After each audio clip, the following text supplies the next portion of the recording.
What's going on, guys? Thanks for tuning in to another episode of the Red and Gold Standard podcast. My name is Zach Hernandez, and as always, I am joined by my co-hosts, Matt Llewellyn and Mike Andrews of Nothing But Niners. We got a great show planned for you guys tonight.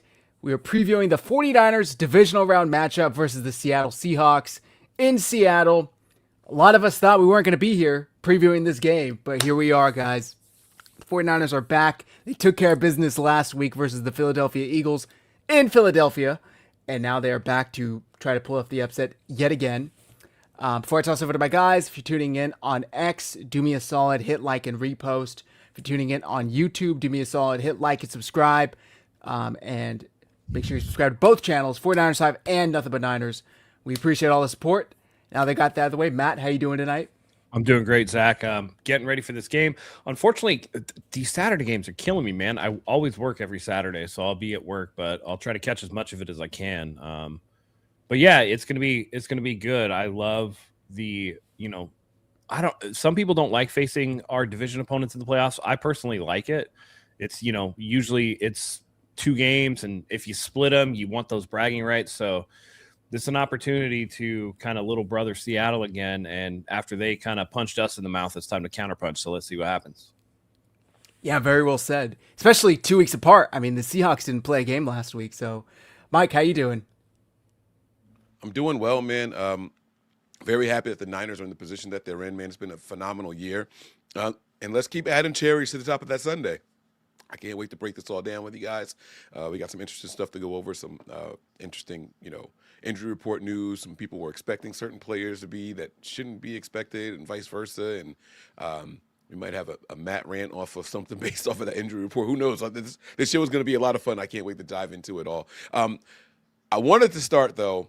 Matt, you weren't here when Zach and I kind of did that recap, and I wasn't there for most of it either. But I wanted to ask you, because we kind of felt like the Niners probably weren't going to win that last game. Yeah.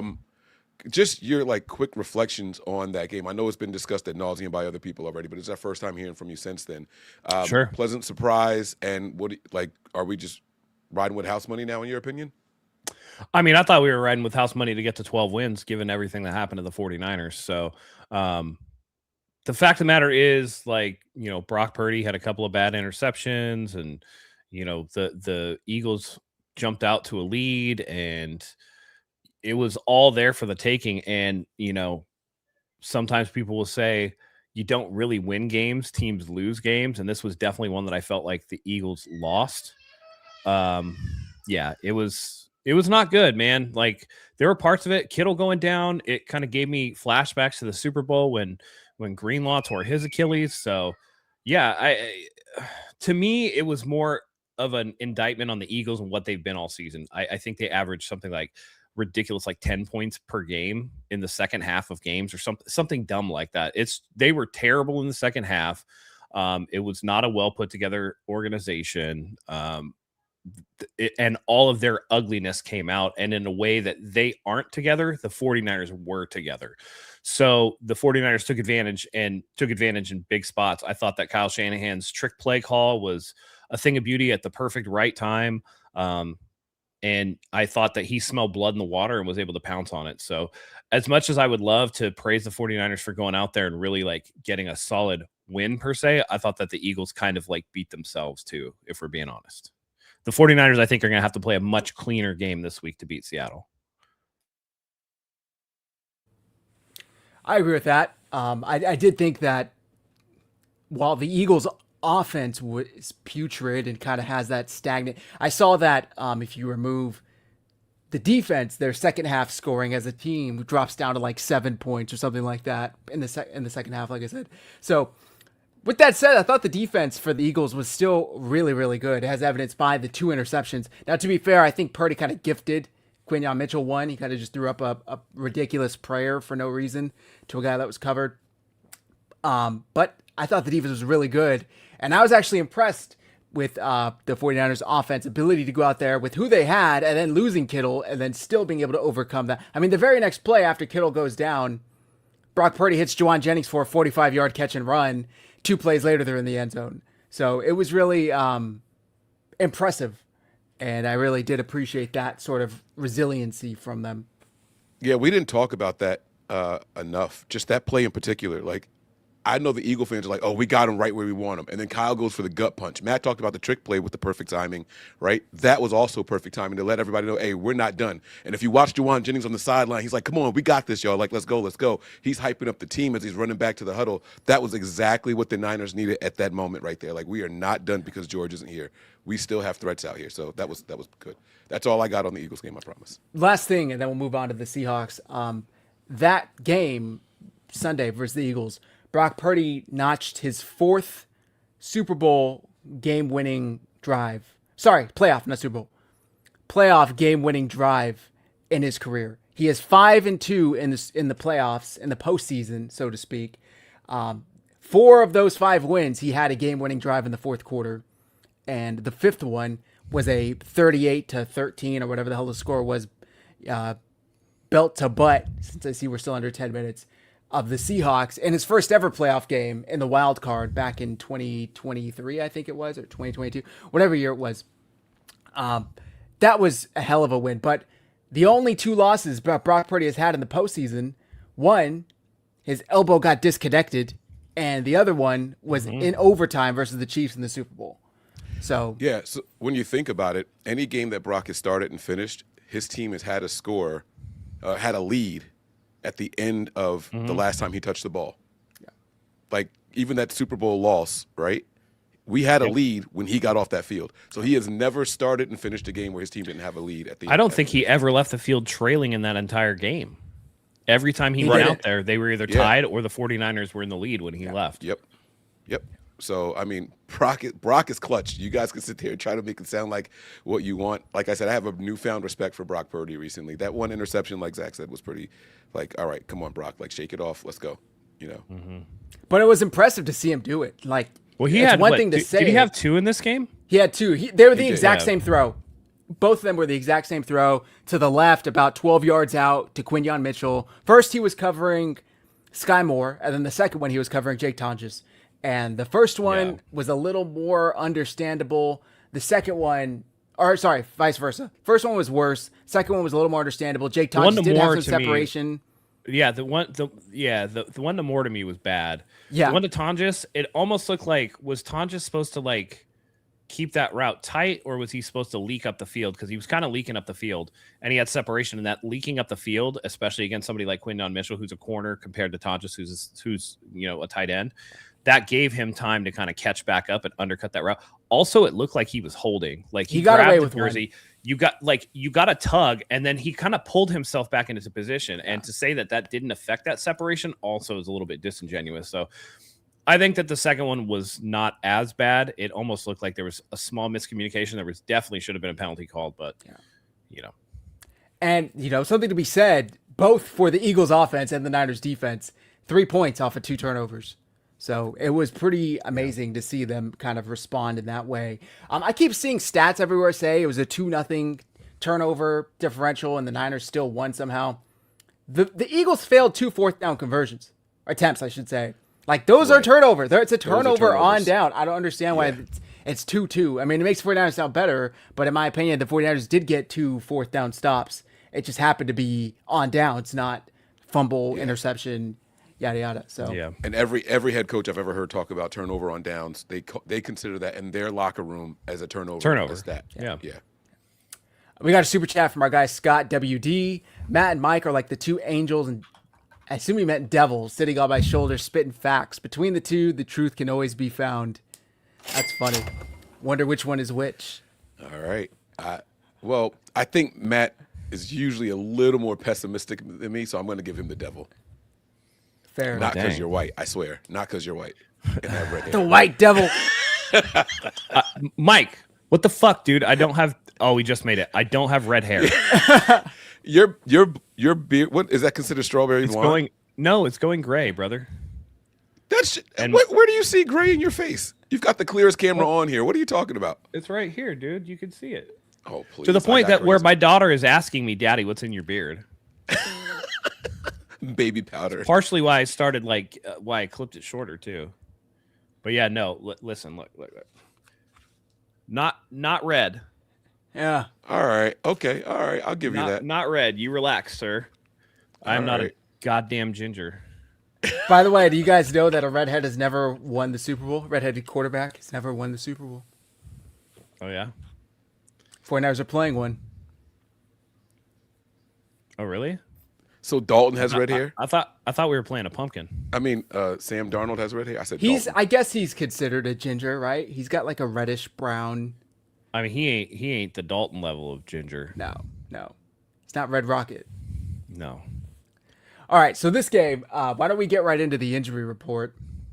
I'll pull it up here. We all know the biggest news this week was that Fred Warner was activated off of IR, and he had his practice window opened. Practice window opened. He's technically still on IR. Right, you're right. That's the best way to put it. They opened his practice window. He doesn't count against the 53 yet. Yeah.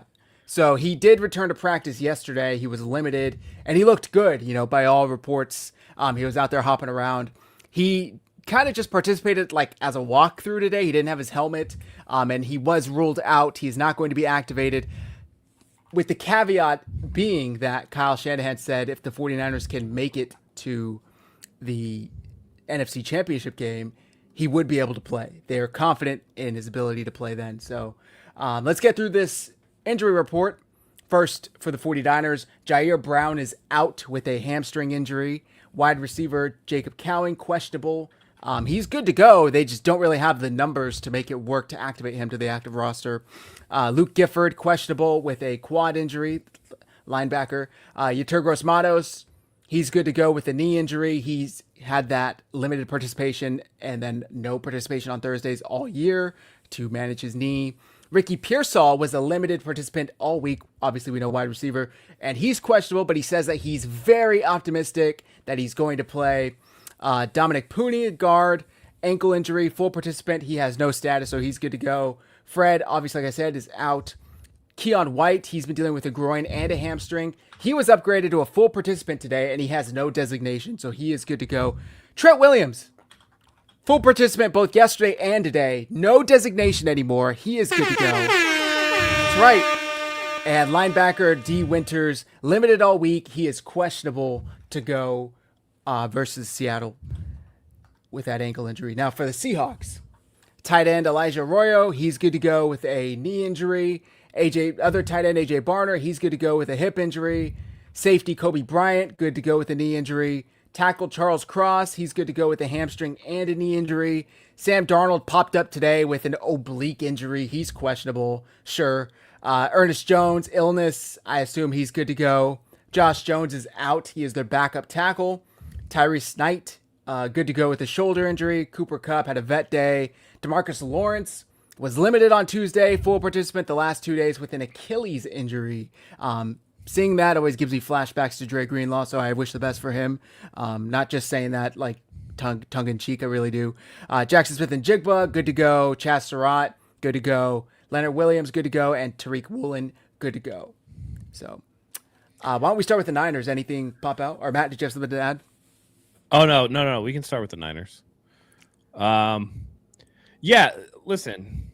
All on social media, people were freaking out. They're like, Fred's going to play. I'm like, he's not going to play.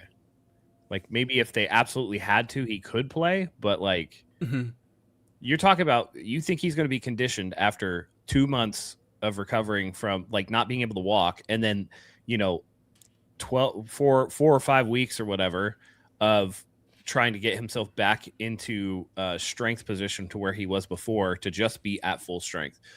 And you think 2 days of practice could give him the conditioning he needs to play in an NFL football game? It's like, come on, guys. Like, come on. Let's be realistic. And it was just all over there. People were like pounding their chests, like, you still don't think he's going to play? And it's like, no, he's not.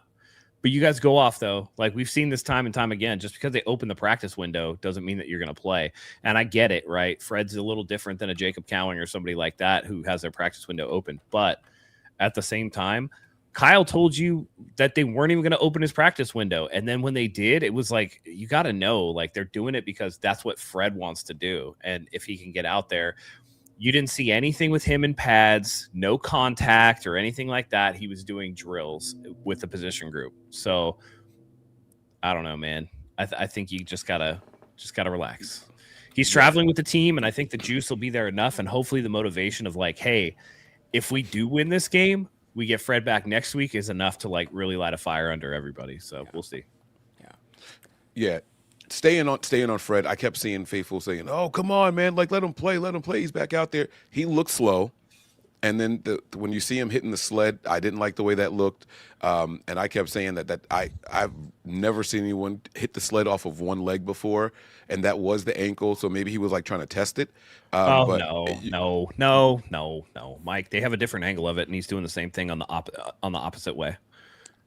He's out there fucking around.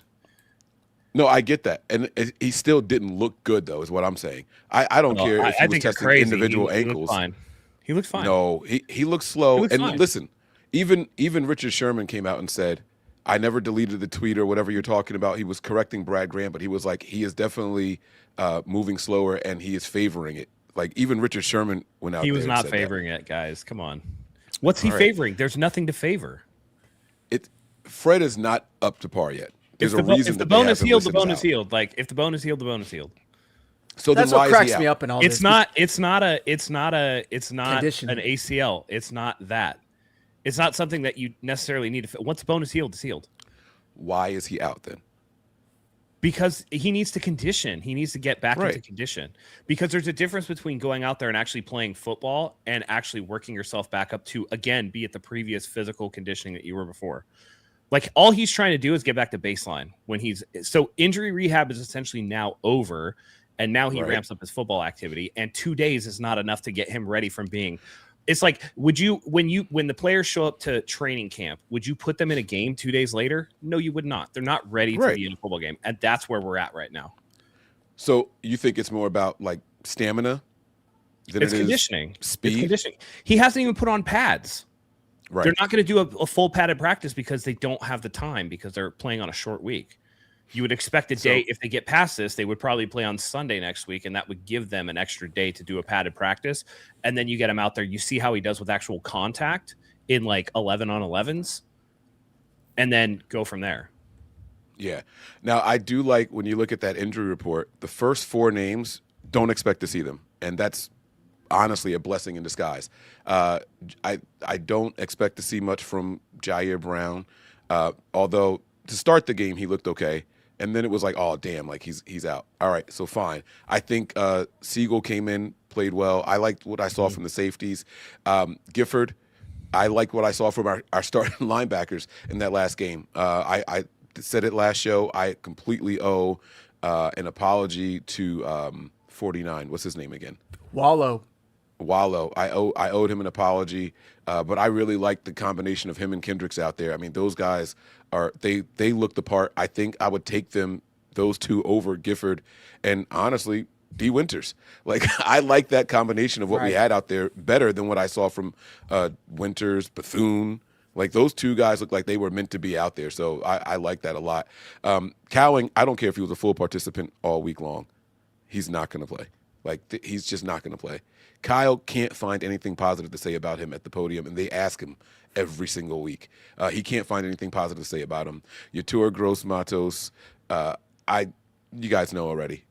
He's like the Deebo Samuel of the offense, right? Like of the defense. 1 or 2 good plays, and it's like, oh man, I'm hurting again. Let me go to the side. Like, all right, like I'm not expecting anything from him. You're crazy. I think that it gets interesting right after that. What are we going to get from Pearsall? You know what I mean? And then can Keon White come out there? Again, there's no designation for him, so I like that a lot because Keon has made some significant plays, even in that last game. I saw there was a play where he broke a double team to make a tackle for loss. It was very, very impressive. So I think it's the Pearsall thing. That's the real question. Everybody else, we're good. We're good on. This is a really good injury report for the 49ers. I know it's long, but I like what I'm seeing there. I disagree on Gross Matos. Is he like a 10-sack dude? Obviously not. But I still think that he is. What are the Niners working with? Like Darrell Taylor, I think is his name, was waived by Houston this week, right? And everyone's like, oh, the Niners are going to pick him up. And I had Seahawks fans, I mentioned, saying he's just another guy. You don't want him. The Niners only have just another guys. Like, that's all they have. So I get Gross Matos wouldn't start probably on like 28 teams. But on this team, he starts, or he at least plays a good amount, and the 49ers need that production desperately. So I think they need whatever they can get out of him. So I'm happy with him. The other three I agree with 100%, and I do think that Marcus Siegel appeared to be an improvement over Jair Brown. And I think there was a pass either early in the second or late in the first that Jalen Hurts overthrew to A.J. Brown, where Jair Brown was still in. I think if Marcus Siegel's in there, he has the speed to close that gap and pick that off, because it landed probably about 3 to 5 yards ahead of everybody, and Jair Brown just kind of jogged it off. That could be a pick with Brown back there. He has some crazy closing speed, so I'm excited for him. With Siegel, I have a clip. Yeah. Sorry, with Siegel. I have a clip from Ricky Pearsall talking about going this weekend, and I'll get your guys' thoughts on that, and then we can talk. I believe I just had it.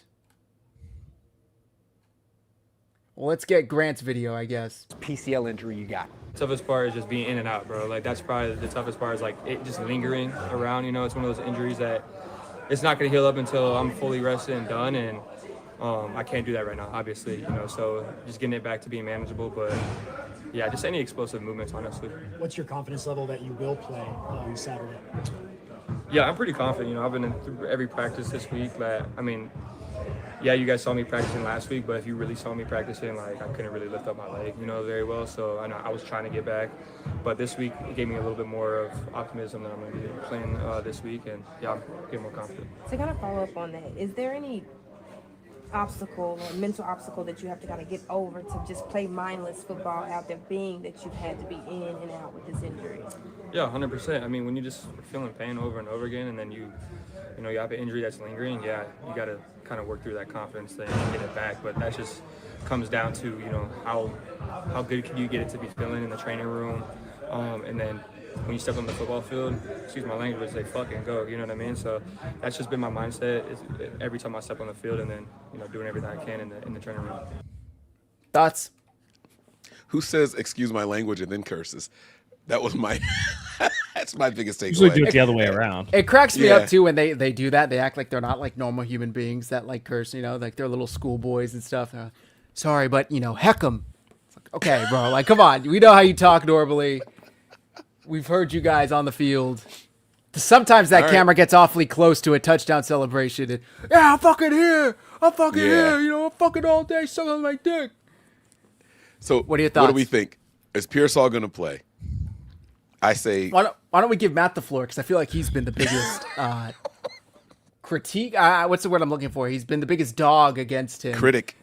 Yeah, I mean, rightfully so. You called him out not playing for, the last 3 weeks now? 2 weeks? How long has it been?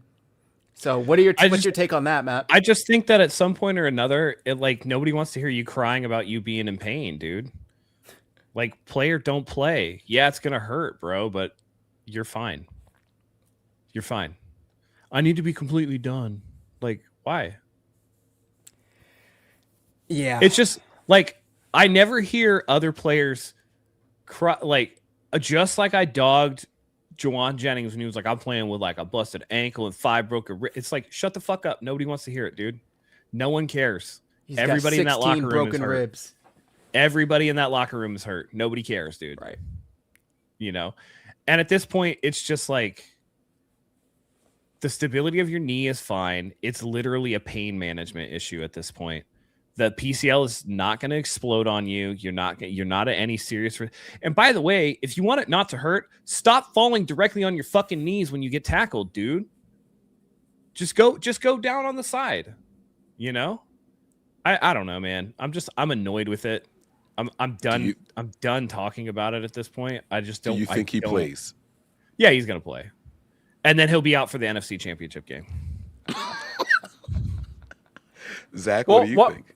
I think he plays, but I think, Mike, we talked about this on Sunday night. I'm not sure how much you remember, but we talked about it, and I said not only was it a bad look, but it was an extra bad look juxtaposed to Trent Williams talking about how he was going to go regardless when he had just pulled his hamstring for the first time 2 weeks prior.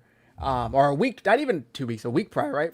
No, it was 2 weeks because it was the Bears game. It was before And he was like, how much could I give? I don't know, but I was going to go out there and give it until my leg couldn't go anymore.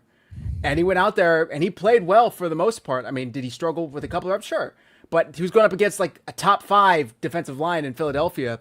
That's bound to happen. So Trent Williams is going out there off a fresher injury, talking about how he's never dealt with before. I mean, to be fair, Ricky had never dealt with a PCL either, but older. What do you mean? He's been dealing with it for like 4.5 months. Well, yeah, considering this is the first time all in one season. I've had relationships that last less long than that, bro. So I thought the 4.5 months is juxtaposition half made it a look pregnancy, bad. dude.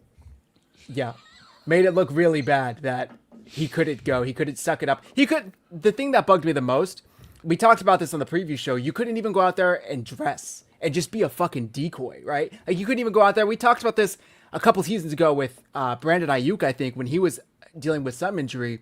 And we said he's going to go out there and he's going to run routes, at least take a DB away from the rest of the wide receivers. And sure enough, that's what he did. He wasn't 100%. He could barely go, but he went out there, he dressed, and he was a decoy.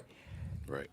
Couldn't even get that out of Ricky Pearsall. When we saw what the spacing looked like without him versus the Seahawks the last time, that was the most frustrating. I think he will play Saturday night. I remember, I don't know if you guys remember this. I remember back in the day, Jerry Rice tearing his ACL against Tampa Bay, and then later in the season coming back against the Broncos, and he wanted to play so badly he put on a big-ass knee brace and then busted his kneecap in that game because he wanted to. So I'm just like, dude, PCL, like, fuck out. Well, what about Terrell Owens breaking his leg and then going off in the championship game? Right. Yeah. Same situation, you know. That's one of those things where I'm just like, listen.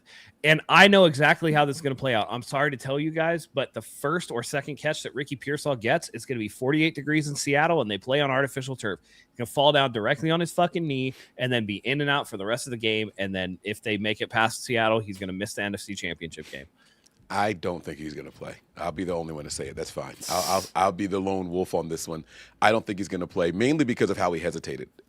So right at the very end, they were like, so how confident are you that you're going to play? And he's like, and right there, that told me the coaches are like, do not say you don't think you're going to play.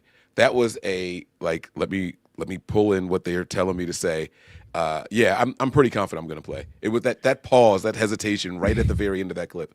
It was like, yeah, he's probably not going to play. Now, you can't say here's my question, Zach. How are you going to feel about Ricky Pearsall if he doesn't play this Saturday? Does it change your defense of him like you had last week? Well, we've already done. That was again before the Seahawks game, right? Right. Like, I thought for sure he was going to go. We played the Seahawks game and the Eagles game without him, so I'm kind of already. It is what it is at this point. Yeah, but you defended him pretty tough, like pretty stoutly. Because I was under the belief he was going to play the next fucking day. And then he let you down. Right. I mean, even Mayoko was shocked. Mayoko was like, he practiced all week. Yes, was he limited? I know. There's like conflicting reporting whether or not the Niners actually practiced that week, or whether it was just walkthroughs because it was a short week for the third week in a row. But regardless, the beat writers, the most tapped in with the team, like Mayoko, were shocked when that injury designation came out Saturday afternoon that he was out. And it wasn't even like a game time decision. It's not even like he went up to the field, tried giving it a go, and he couldn't. It was like noon on Saturday, and they're like, no, he can't go. He's not going. So that was unfortunate. And I do think that at a certain point, dude, you just got to fucking nut up. Like, you just got to go. And you're never going to be 100%. We're in week, 19 at this point? 19 of the season, week 20. Week 20. Who is healthy? Yes. Who is fully healthy right now? Maybe Eric Kendricks because he got here a month ago. Maybe Garrett Wallow because he got signed after Christmas. Like, well, dude, here's the perfect example. What was it? Do you guys remember another injury that people were talking about that a player would have to deal with all season? Oh, that's right. Brock Purdy and his turf toe. We haven't heard shit. Yep. Because when he finally came back, it was like, oh, okay, no, I'm going to come back this time. And rather than do week in, week out, they tried that one time, and then what'd they do? Hey, you need to sit out until this shit like really feels better. I would have rather had not have Ricky for like half of those later season games, and I know that makes a difference or whatever, but they need him now, so he better play. Mike, you really don't think he's going to play? I don't. It's just his body language when she asked him at the very end. That very last part just seemed really important to me. It's just like I said, that hesitation was, to me, that was more telling than his actual answer. I think that caught him off. I think the question caught him off guard personally. The whole line of questioning was about his availability and practice and pain tolerance and all that stuff. The first question was, what's the most difficult thing you've had to deal with his injury? think the second question was about. He was like, Are you still the second there? part was the second question was about whether or not mental. He was like, you guys saw me practicing last week, but if you saw, I could barely lift my leg. Right. This week it's much better, but like I'm out there, like so I look different. My this man week. said I could barely lift my leg. Oh my Right. That's what he said. Right. It's like, dude, well, listen, like, come on. I listen, Mike. I think you're giving him too much. Right. When choosing between idiocy or malice, take idiocy. Ricky Pearsall is not exactly a Rhodes Scholar. Okay, Talking he's not Arizona out there State here. waxing. He's not Richard Sherman. Richard Sherman's going to give you an eloquent answer, well thought out, everything else. Ricky is a young kid who went to college in fucking Florida. And before that was at Arizona State, which is like one of the biggest party schools in the nation. I'm not exactly depending upon him to quote me Shakespeare. You know what I mean? Like, I don't think that he's that well media trained yet, to be honest, to be able to give a team answer, as it were. You know what I mean? There you have it. Angel and devil on the shoulder there. There it is right there. Yeah. I just want to say there's a typo in this chat, and it's cracking me up. Bethune and Winters also struggled getting off tackles. Last week we saw Kendricks and Wallow get off blacks and made tackles. I think you meant to say get off blocks, but yes, I agree with you. That was David. autocorrect. We got you, David. We got you. We did miss another super chat, by the way. I don't know if you guys want to get to it now or get to it later. It was, there you go, right there. It's the second one, right? Our guy Scott says, an angel tells you what you want to hear. A devil tells you what you need to hear. Fans I'm need the devil both. in this situation. He's not playing. I'm the devil in this situation. Embrace it. Embrace Also, the we dark got side. a third super chat from our guy Scott. Damn, dude. Hold on. There we go. Killing it. Ronnie Lott amputated his broken finger to play in the playoffs. Ricky plays or trade meet off season. Yep. If they weren't as desperate at wide receiver, I would agree with you. But I do I'm not think going that to trade him, it'll but I think make them reprioritize how they see him. Well, I think that you realize that, okay, he might not be a guy that we can rely on. Right. You know what I mean? So, like, we need a wide receiver 1. Ricky can be the 2, right? First round receiver. God, I hope not, man. I think it's they need to go inevitable at this tackle. point. They have to go tackle, man. They have to go tackle. Trent's not going to be there forever. Yeah, I don't think they go wide receiver first round, mainly because of something Kyle said a couple of weeks ago. Like, Ayuk's still under contract next year. I don't care what the discrepancy and all that stuff is. I'm just telling you what Kyle said. This isn't my opinion. I don't think that they're just going to let him go. I was watching highlights of and again, there are highlights, so they're supposed to look good, right?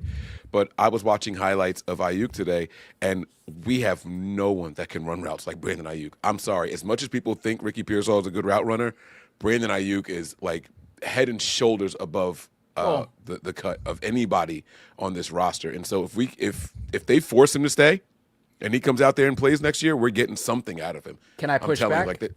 Sure, please. Were you comparing Brandon Ayuk's first 16 games to Ricky's first 16? It was career highlights. It was a long 22. Brandon wasn't BA in those first 2.5 to 3 years. He got really, really elite. I want to say his last year and a half at route running. He was probably top 3 route runner in the NFL up until he got hurt. But I think it took him some time to get to that page. So he's there. Well, and I told you prior to injury. He was prior to injury. Yeah, he's not going to be that afterwards. That unhappy triad is not a joke. Hold on. That we knee can't say that injury he's is not hard going to to be come that. back from. He went from the maximum angle sign to the minimum angle sign. That was his knee. Greater than less than is what I'm trying to say. That's how his knee went. A straight ACL maybe, but when you got ACL, MCL, and meniscus, that's super tough to come back from. You're not going to reach 100%. You might get 90, 95, but that 10% is a huge difference. It makes a huge difference. My thing with Brandon Ayuk was coming out of school that I think he had a hamstring injury or something, and he still ran the 40 and didn't run it at his best. And I'm like, he's faster than what you guys think he is. Yeah. But some of that speed is going to be diminished because of the knee injury. But I'm fully with you, by the way, Mike. I hope that the 49ers petty the hell out of this thing and just keep him under contract. You either come play for us or you're not going to play football anymore. Or you're not going to play. Yeah, I agree with that part. The last thing I want to say about Ayuk, though, is less about the speed and more about the routes. The route stem that Perry, Brandon we're Ayuk going to runs. ban you for that comment, bro. This one? No. Oh, I was Oh, gonna say I'm what? behind. No, the power plant one. Oh, let me go. Let me catch up. Oh God. Oh God. I can only imagine what it says. The team has been practicing there since 1988. Did you see Washington until the Post did an Shanahan- article on it today? Washington Post, yes. By the Idiots. way, the entire planet is a massive geothermal magnet. It creates its own electromagnetic field. That's why we have an atmosphere. Anybody pushing this theory is in like under 100 IQ territory. They probably have relations with the first cousin. You should not listen to these people. Chase Sr. being top of the list. What cracks me up is, sorry, Mike, real quick. The Washington Post article is talking about how there are players that were contacting their agents. And it's like, well, I obviously don't buy into this theory, but are some players sub IQ that maybe will and won't sign here? Maybe. They're I don't fucking know. football players. 1000%. They're not Yeah, surgeons. Yeah, they're football 1000%. players. Yes. They're supposed to do that, right? That I expect that from football players. You know what I mean? Like it's like asking Frank Gore for medical advice. Just go play football. Like you're gonna get the most Neanderthal answer from Frank. Why'd you gotta do Love Frank to like death. that? Come on. Did you see him on the podcast recently? Like when he was talking to Shady and I did. He and- told him that we beat the yeah. fuck out of him. That was we beat funny. the fuck out of him. Like, yeah, but he couldn't even say that all the way. Like, he Cheetos. Like, my wife told me years ago, Frank Gore looks like all he thinks about is Cheetos, and I can't unsee it. But anyways, The man took 20 years of hits to the head. Give him a break. I'm not mad at any publication that wants to talk about it because publications' jobs are to get clicks, and Niner fans are going to click and eat all of that shit up. We are one of the most polarizing fan bases, and we're going to read anything ultra positive and ultra negative concerning this team, and that's just what those publications are going to do. But there's people who get paid a lot more money than any of us on here combined to break down those kind of analytics and all that stuff. And if it was something that was dangerous, I promise you guys they would have changed Fields by now. The franchise has enough money to do that. They've been You know there what since I mean? 88, right? They've been practicing right there since 88. Yep. Right. So Yep. it's not new. Despite some people saying that it's not true, yes, it is. Yeah. Yes, it is. Yeah. They've been there since 88. They were always in Santa Clara. Like my dad used to take us to go. There used to be an overhang practice. that you could see at the park and watch them Yes. practice. My dad used to take Yes. us in Santa Clara. And I remember Yes. thinking like, wow, that's strange. They play in San Francisco, but they practice like, because we live a lot closer to Santa Clara. And I'm like, well, that's good for us. And they've always practiced there. They've always practiced there. Dude, there's weirder than that. The Cowboys used to come to Southern California to do their training camp. Oxnard, they still do. I'm pretty. Yeah. Oh wait, no, They now still do. They do, right? I think yeah. they still do. Yeah. Yeah. They do in the off. Yeah. They come to Oxnard. Yep. So the whole thing is weird. I would much rather them, like this comment kind of says, revamp the whole strength and conditioning team.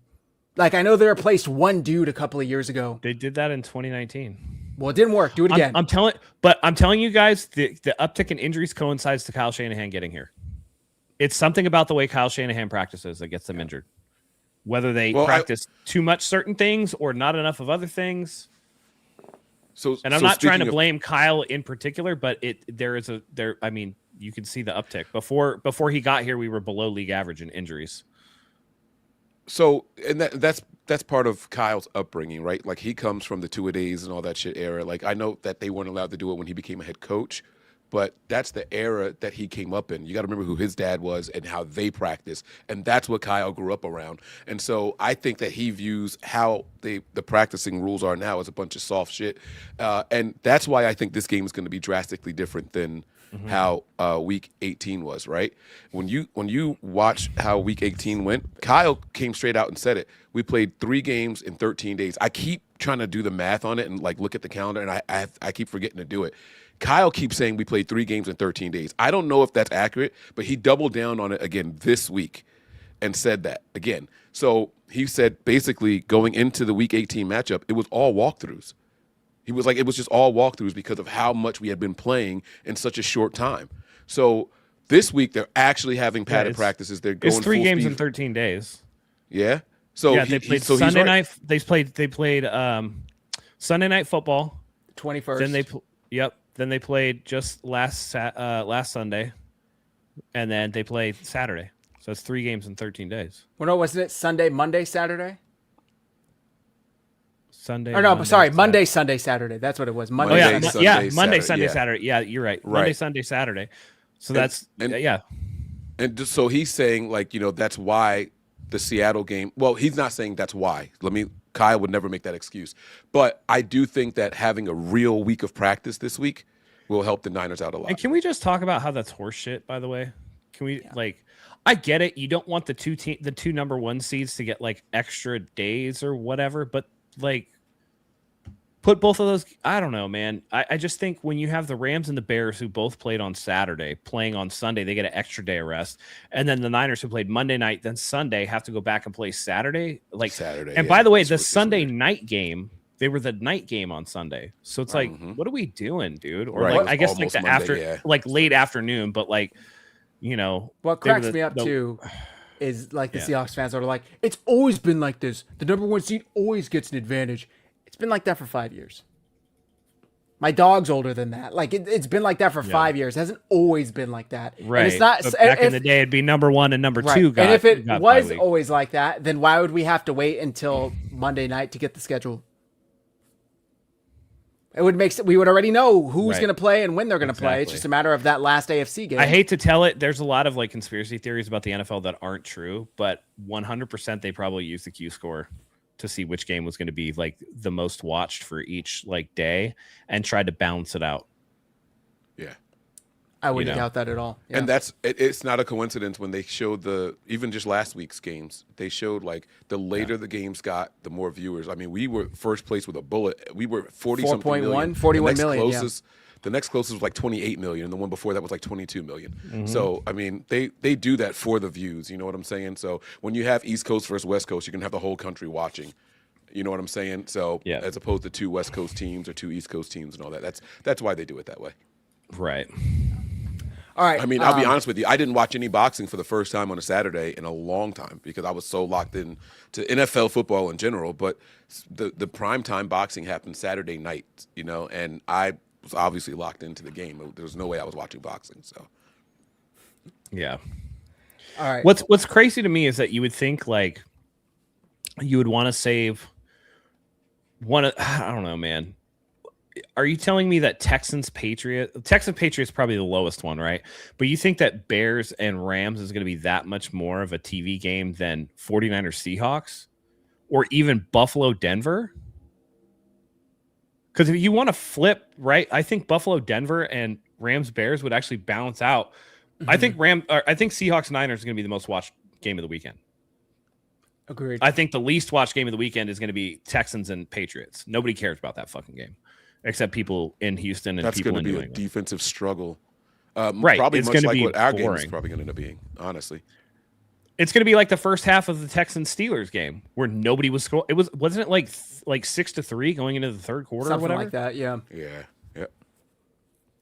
Yeah. I know they want the highest game on Saturday night because everybody's home, right? Even on Sundays, it's like, people got to go to bed and whatever. But come on, man. You just complete disregard for the 49ers.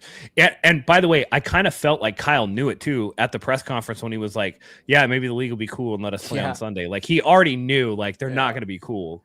They asked him about it. He was like, the league's super cool about it. They're understanding. They'll schedule the game on a Sunday, knowing that we just had 3 short weeks back to back to back. And Roger Goodell pulled the Dave Chappelle. He sent that schedule out and then he was like, gotcha, bitch. Yeah. And knocks the cup over and runs. Yeah. It is what it is, honestly. It kind of reminds me of last week when everybody was talking about the ref, Alan Eck, and how the Eagles are 8-1 against him or with him and yada, yada, yada. He's an Eagles fan. And at first I was like, man, that's fucking annoying. And then I texted the chat. They're either going to win the game or they're not. And it's not really going to, they're either going to overcome not having Ricky, Kittle going out, and this biased ref reportedly, or they're not going to win it. So they took care of business, which kind of reminds me of this Saturday. They're either going to go out there and take care of business or they're not. I'm not going to chalk it up to being on a short week. I'm not going to chalk it up to any of this shit. So let's get into the offense, right? The Seahawks offense. And this is why we got to stop paying attention to those kind of stats. Last thing, and then we'll get right to it. Oh, they're Niners doing it had again one- with Hussey this year. Or Oh, with yeah, this no, I game. know. But the Niners had one accepted penalty against them that entire game. Right. No one's talking about that. This is with the hometown guy, and he's going to call it for the Eagles. And they had 7, we had 1. So like we got to stop with these crazy stats that just, you know. Okay, hold on. Aldo, you said this last week. I picked the 49ers to win. Like, I don't know what you're talking about. I called the Niners. I think I was the only one here. Mike picked the Niners to win because he couldn't pick the Eagles. And I'm pretty sure Matt picked the Eagles to win. Matt said, no. Matt, Oh, no, you're right. You're right. about You're right. You had entire- an apocalypse. Yeah. I picked it. Yeah, I was the only zombie one that apocalypse. outright picked to win. So I don't know. You said the same thing last week. I don't know what Right. you're talking about. Maybe there's My another answer was Zach a on tongue here. in cheek. But I will say this: Matt and I both started the week with, the season's done. Like it was a good. It was fun while it lasted. We both started the week that way. I changed my mind as the week progressed. Well, Mike, what's the outro on your Nothing But Niners? Prepare for glory, anticipate pain, Exactly. but always remain faithful. Right. And that's exactly just what it is. We could sit here and be like, hey man, like if both, nobody can tell me going into last week that if the 49ers and Eagles both played to 100% of the potential with the rosters as they were constructed, that the Eagles would not have won that game. Right. And the Eagles being home. Yeah, like the Niners shouldn't have stood a chance. But that's why you play the game, baby. But again, that's why I say teams lose games more often than teams win games, in terms of like a team will lose a game rather than a team goes out there and just brute forces somebody. You know, in a blowout, yes, you brute force somebody, right? But in close games, it always seems to come down to, blown a assignments, team drop passes. right? Exactly. Yeah, Exactly. And that's what they were. That's exactly what they were doing. Even going back to the 49ers, a couple of Super Bowl losses, right? They lost those games more than Kansas City just straight up took it. Yeah. Mm-hmm. So last time the 49ers played the Seahawks, obviously we know they only scored 13 points. Should they have scored more? Sure, but they didn't. Do you guys think the running game was the biggest problem for the 49ers to stop? Kenneth Walker and Zach Charbonnet were churning and burning on the ground like crazy. 49ers had 18 missed tackles in that game. Holy shit. Yeah. Flip forward a week versus the Eagles, Kendricks and Wallow combined for, I believe, 0 missed. 22. And But 0 missed tackles, right? Yep. So they were completely different. I'm a little worried if D. Winters gets the start over Wallow, but that's okay. Maybe they could sprinkle in anyway. What do you guys are expecting out of this defense against the Seahawks running game come Saturday night? More of the same, or do you think we'll get a more improved rushing defense? Matt? I liked what I saw out of the defense last week. Wallow especially, I thought there was a couple of plays where there was one where he had like the defensive end kick out.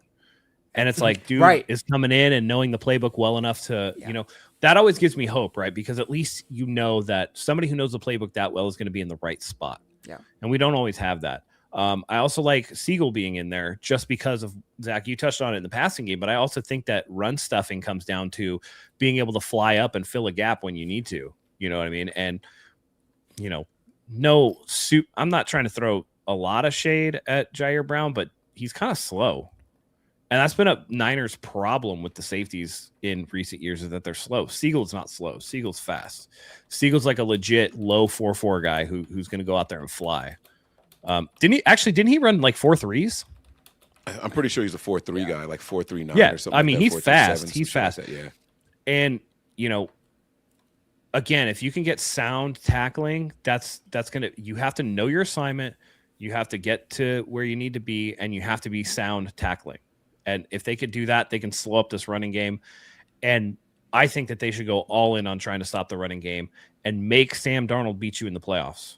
Yeah, exactly. Yeah. Yep. And that's where it gets scary, and to double up on what Matt was saying about Siegel versus Brown. And you guys know how I ride for Brown, right? But even with tackling ability, just straight tackling ability, Brown will get caught throwing shoulders. And, one thing that Siegel does really well, he'll go to wrap up, and then he'll come all the way down the leg and grab that ankle. He's not going to let you go. Where Brown, people seem to be able to slip out of that ankle tackle and keep going.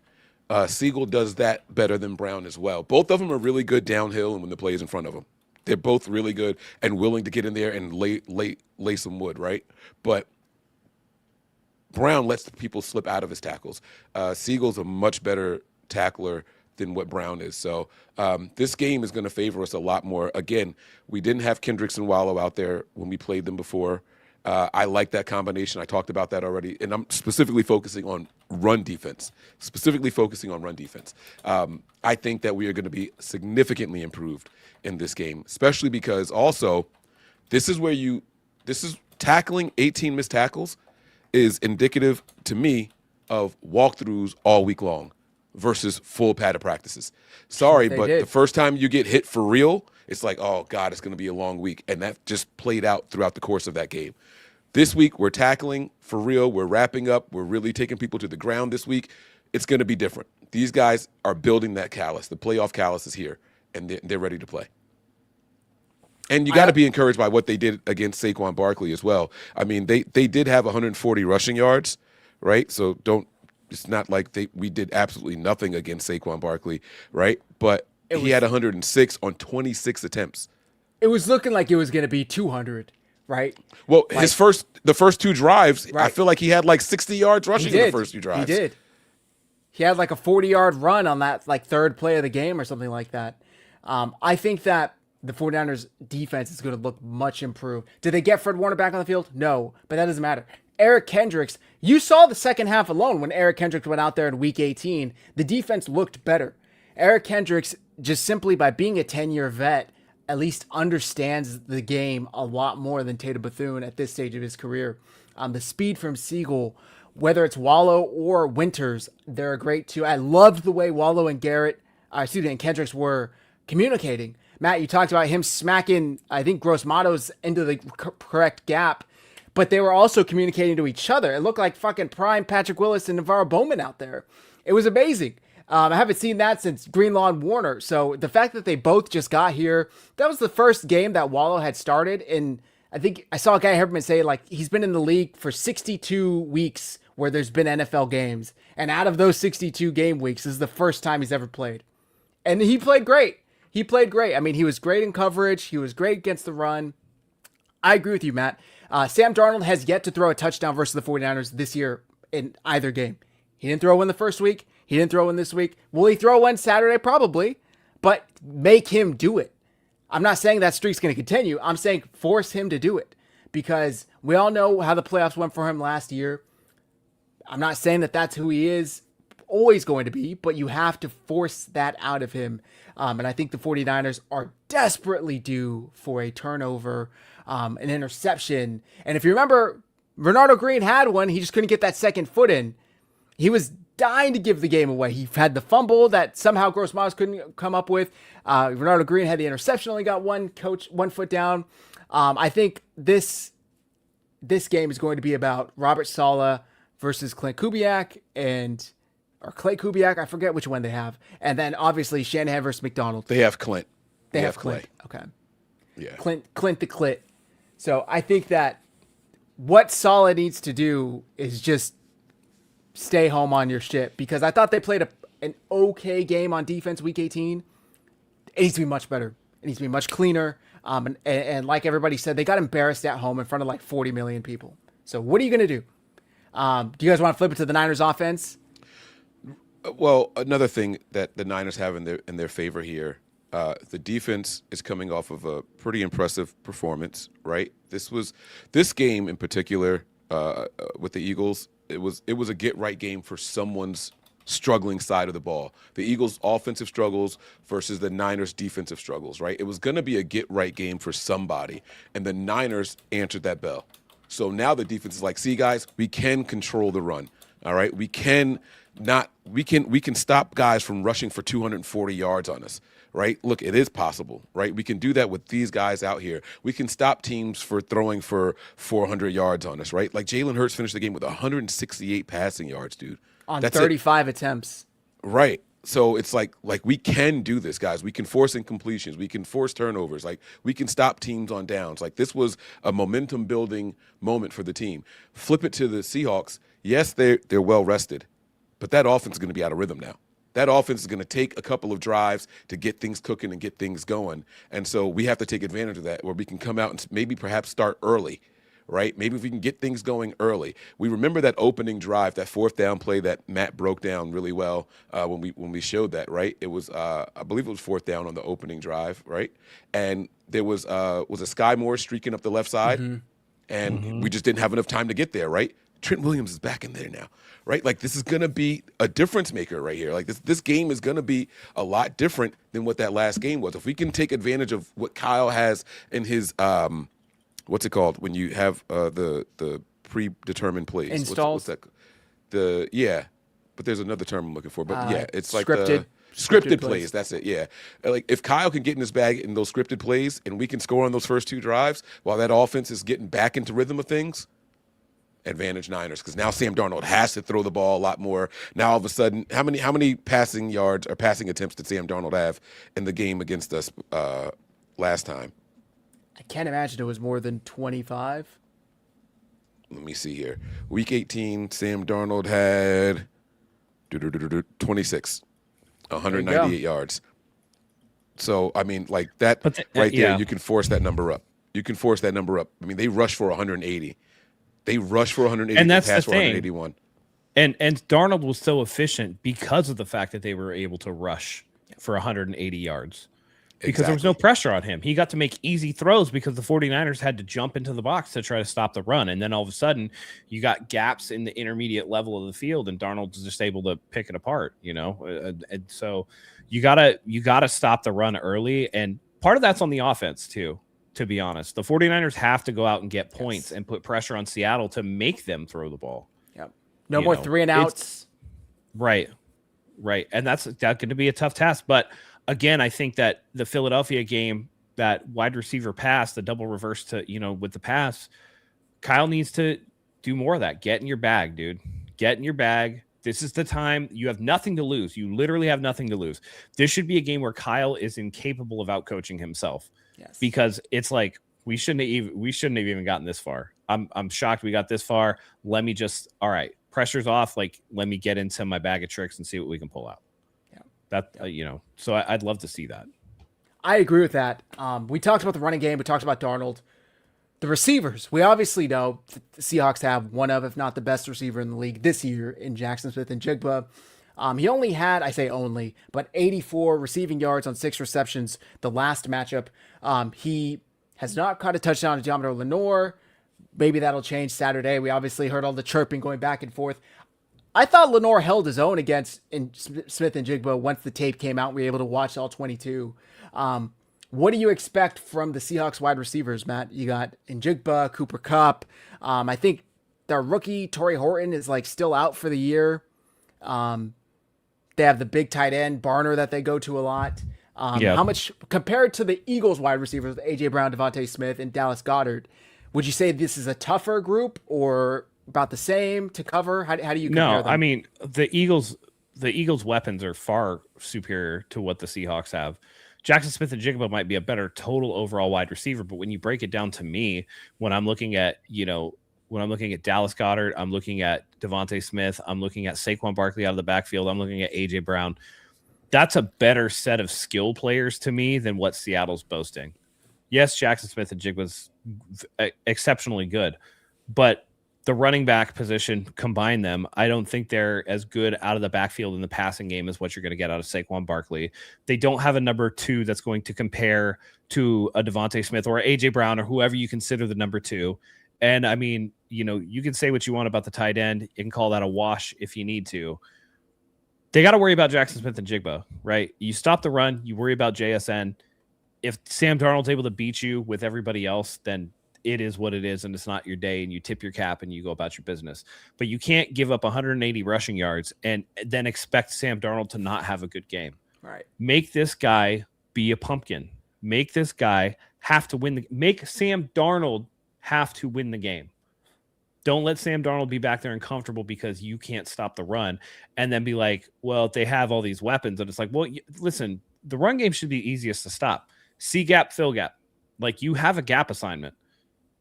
Fill that gap and then, do your job. It's going to be important for the 49ers to do that because really Jackson Smith-Njigba's their only elite playmaker in the passing game. I agree with that. I agree with that 100%. And I also want to point out that most of Jackson Smith and Jigba's yards came when he was matched against Ronaldo Green or in the slot. And we saw something last week against the Eagles that we haven't really seen. Lenore was traveling. Mike, did you catch that? Lenore was traveling with A.J. Brown. Absolutely. Yes, he was. And I Now, thought they he held stopped his it own. later. Yeah. They stopped it later, but he started traveling, and I was like, oh, shit, look at him.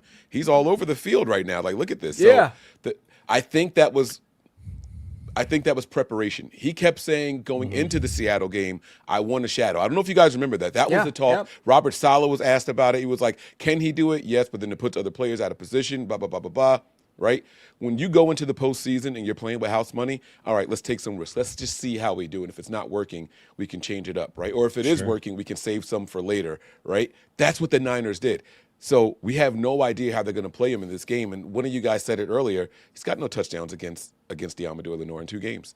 He has no touchdowns against him in 2 games. So, and the film actually showed that he played him pretty well. So I like that a lot. That's an excellent point. And it was. Go ahead. Go ahead. No, I was you going to say got it. the also just want to throw out there that was Ronaldo Green's first game back from injury, so he was still kind of rusty. I thought he played a much better game Sunday against the Eagles. And that's why this game is going to be very, very different than Week 18. And Seattle fans are saying, "Oh, we left points on the board and all that." You guys did, right? I'm not going to take anything away from what they say hypothetically. We know what the final score was, right? It was only 13 points, but you guys had a lot of stuff working in your favor. The Niners had their lowest third down conversion of probably the entire season, only 2 for 9. You know what I'm saying? Like, we hold opposing teams to less than 50%. You know what I'm saying? Like, and we held them against a little less than 50%. They were 6 of 13 in that game, right? But teams don't run and pass for the same amount of yards against the 49ers. As bad as our defense has been all year long, it's usually one or the other that we're getting gashed in, right? Like, this game was extremely balanced for them. The Niners have a lot of things that are going to be different. A lot of things, including a healthy secondary that's ready to go. I think an upgrade at the linebacker position. I think upgrade at the safety position. So this is going to be a very different one here. And then when you, like you guys said, when you have those intelligent, knowing your gap assignment, like Matt was saying, when you have those linebackers back there that say, hey, slide over, that's my gap. Like, I'm coming up there, right? That's exactly what you want to see. It's going to be a very, very different game. I can guarantee you this. There won't be a 3rd and 17 rush for 19 yards. I can guarantee you that's not going to happen this week. I guarantee it, right? Like, that right there alone is going to change the outcome of games. Yep. We had Seattle in 5 third and long positions, and they converted 3 of them. Like, that's not normal. Yeah, that's not normal. So we'll get to it. We'll get to it. Now, they may give up a 3rd and 19 reception because for some reason, Robert Saleh's defenses are just liable to give up those 3rd and longs in the past. There's a play Sunday against the Eagles where it was like 3rd and 10 and then they got a false start and it was 3rd and 15. And we were joking in the chat. We're like, fuck, now they're more likely to pick it up. What did they get? 14.5 to Devontae Smith. They did the tush push on the next play and picked it up. So I don't know. I think it's really frustrating, but we'll see. I'm half joking. Matt, let's get some predictions. I know you got to head out. Yeah. I gotta get these kids down. So I know you guys are gonna finish this off, but real quick, I'll do my offensive defensive player of the week and my final score prediction. I didn't write up a whole little crazy thing this week. I thought about doing it, but we're gonna let it rock. Offensive player, I think Brock Purdy has a comeback game. Again, was he semi-efficient against the Seahawks? Yes, but no explosive plays, didn't really threaten them. I think that he's going to try to push the ball outside the numbers and actually get some downfield stuff this week.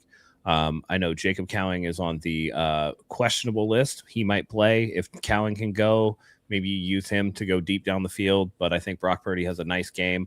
Again, not a great game against Seattle. A better game against, Philadelphia, but still had the 2 turnovers. I think Brock really cleaned it up here, and it's a throwback to his first ever playoff game. So Brock Purdy, I'm going to say 275 yards and 3 touchdowns in this game. Defensive player of the game, I am going to, I feel like I was spot on with West against Philadelphia. I thought he made some plays.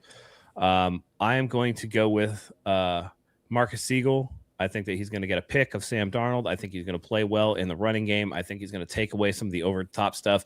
They're going to be able to bracket Jackson Smith and Jigba on some of the deeper routes, and he's going to make a big impact.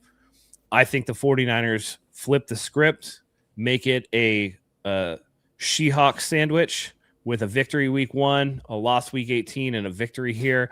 I think the 49ers win this game in Seattle 31-21. Woo! Let's go.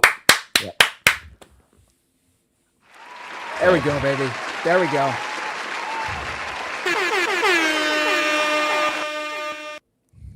Incoming Seahawks comments. You think we're going to give up 31? What the hell? Oh, yeah. Yeah. They got nothing better to do. It's crappy weather up there. Although, speaking of the weather, the weather's supposed to be clear and almost no wind. So, essentially no wind. Did you guys see what the weather's supposed to be in Chicago? Chicago? Yes. It's going to be like 10 degrees. Yeah. Boy, which Matt Stafford is like 1-9 or something like that in his career in those types of conditions. I put in the chat, the first hit he's going to take, he's going to shatter like Wesley Snipes in Demolition Man. He's going to fall to pieces, yeah, man. 100%. Mike, do you want me to pull up the video? Matt, I know you have to go. Yeah, I got to go. So I'll see you guys next time.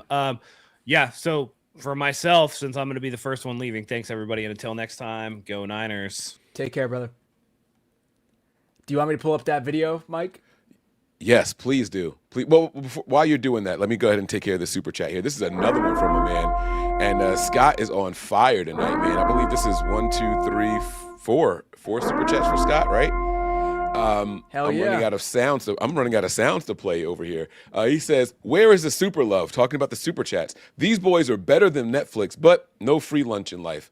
Like, yeah, come on, guys. Like, show the love out there, man. You guys pay all that money for Netflix, and here we are giving you guys exactly what you want to see, exactly what you want to hear, man. Pump those super chats up, man. Shout out to Scott. He's lucky Sean's not here. Sean would be giving him a run for his money. Like, Sean likes this kind of competition. But, you know, you're dodging a bullet tonight, Scott. You are the superstar of the show. So thank you very much for those super chats, man. We do appreciate it, man. But, you know, we don't do it for the super chats. We do it for the passion and the love. Look, oh, my God. This is the current weather in Chicago. Oh, let's hear the sound of the wind. I can't even make out what's happening here.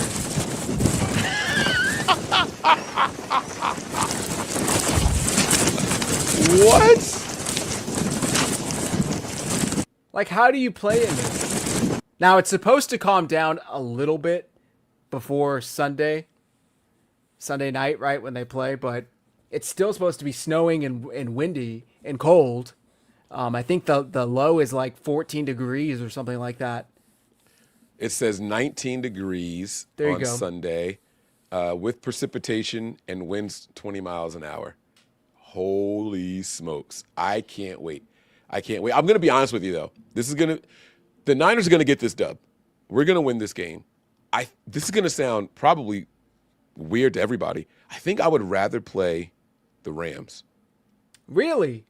I think I would rather play the Rams. I know that doesn't really vibe with like which team is better and all that stuff, right? Like the Rams probably do pose the biggest threat because of how McVay gets into Kyle's head and all that kind of stuff, right? I think I would rather play the Rams, though. I wish I asked this question to Matt before he dipped. But what about you, man? If you had to choose between an NFC Championship game between the Rams or the Bears, which one would you rather take?